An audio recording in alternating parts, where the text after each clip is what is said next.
কলকাতার কিছু সাংবাদিক আছে, একটা নাম হচ্ছে ময়ূক রঞ্জন ঘোষ। এই শালার ফুতে বাংলাদেশ বলে 2 মিনিট বাংলাদেশ থাকবে না, বাংলাদেশকে দখল করে ফেলবে। ইন্ডিয়ার লোকেরা কলকাতার এই পশ্চিমবঙ্গের লোকদের চতুর্থ শ্রেণীর নাগরিক মনে করে। আর তারা মনে করে আমরা বাংলাদেশকে দখল করে নেব।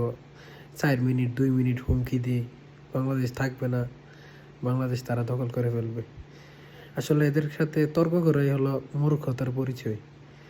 কারণ এরা হলো গরুর গোমূত্র খা আর খোলা জায়গায় পায়খানা করে মনে করে আমাদের দেশ দখল করে ফেলবে, বাংলাদেশ দখল করে ফেলবে। আল্লাহ বাঁচাইছে, এরা এরকম কথা কই নাই যে এরা যদি বাঘের গোমূত্র খাইতো আর টয়লেটে পায়খানা করতো তাহলে মনে কই লইলে আমরা আমেরিকা দখল করে ফেলবো। তো এর সাথে কি কথা তর্ক করে লাভ আছে? এরা আমরা দেশ দখল করে নেব বাংলাদেশ। আমরা বাপদাদারা রক্ত দিয়ে স্বাধীন করে দেশ স্বাধীন করে দিয়ে গেছে। হ্যাঁ, আমরা এই দেশে ভারতের কোনো গোলামি চলবে না। ভারত হচ্ছে বাংলাদেশের প্রকাশ্য শত্রু। আর আমাদের দেশ নিয়ে কথা বললে ভারতের অস্তিত্ব নিয়ে আমরা কথা বলবো। আমাদের দেশে এক বিন্দু ছাড় দেওয়া হবে না। ভারত বিদ্বেষী হোক, অরিজিনাল হবে আমাদের দেশ। যারা ভারত বিদ্বেষী হবে এই দেশে, তারা হবে অরিজিনাল দেশপ্রেমিক। ভারত বাংলাদেশের প্রকাশ্য শত্রু। আর বাতিজা কি ঘুষ জানে, বালের ঘুষ।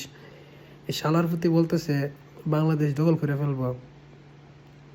তোর দাওয়াত দিলাম আমরা ব্রাউনবাড়িয়া এনি টাইম। বাতিজা এক কাইটাটি রেখে দিছি একটা একটা করে দিমু, এই দিক দিয়ে দিমু যাতে ফুটকি দেওয়া বাইর। চিনছস না বাংলাদেশ কি জিনিস? আমাদের ব্রাহ্মণবাড়িয়া আইস, বেশি ফাল্লাফাল্লি করবে মুসলমানি করাই করে যদি ঢোকাম আন্তাজ করে আইস। বাংলাদেশ না বেশি ফালাফালি করিস না। আর তোরা যে বলছ বাংলাদেশ দখল করে ফেলবে, বাংলাদেশের সাথে যুদ্ধ করবে, তো আমরা সাথে যুদ্ধ করলে জানোস পৃথিবীতে যদি ছোট দেশের সাথে বড় দেশ যুদ্ধ করে তাহলে সর্বপ্রথম বড় দেশের সাথে কেউ সঙ্গ দেয় না। ছোট দেশের সাথে সবাই একসাথে মিলিত যাতে পরে অন্য দেশগুলোকে বড় দেশের সাথে ভাঙতে পারে। তা আমরা দেশের সাথে লাগলে তোমরা বাপ পাকিস্তান, এদিক দিয়ে আছে চীন, তোমরা কিন্তু বাপ পাকিস্তান কিন্তু বাংলাদেশের bye bye. Pakistan Bangladesh bye bye. তা আমাদের দেশ নিয়ে এত ফালাফালি করিস না। আমার দেশে অভ্যন্তরীণ বিষয় হলো তরের কাটা হয়েছে ফালাফালি করতে। তোর কাছে আমরা চাইল বন্ধ করে দিবে, তেল বন্ধ করে দিবে, কি লেগে? দেশটা কি তোর বাপের? আমরা দেশের জিনিস কথা কস। আমরা দেশ স্বাধীন করে দিয়েছে কি তোর গোলামি করবার লাগি? অযথা ফালাফালি করে নিজের কথা নিজে ডাইকে আনিস না ভাই।